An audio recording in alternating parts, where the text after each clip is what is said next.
Hola chicos, bienvenidos a otro vídeo más aquí en Decofamily. Y esta vez vamos a abrir ya la temporada de Navidad. Veréis qué lugar más mágico vamos a visitar hoy. Es un centro de jardinería precioso, se llama La Noguera.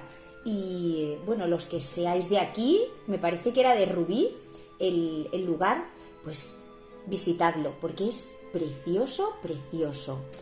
Y bueno, os dejo con el vídeo y a ver qué os parece, porque a mí me pareció fantástico, vamos, un lugar mágico,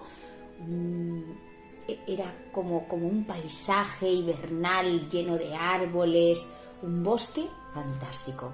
Así que os dejo con él y ya veréis qué bonito. Y al final lo comentamos. Hasta ahora, chicos.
llegamos al final del vídeo y espero que os haya encantado como me gustó a mí.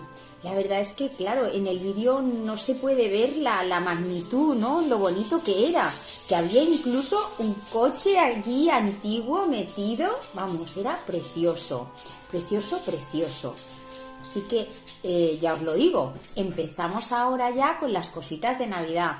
Estaremos, vamos, preparando, arreglando la cocina, el árbol, en fin.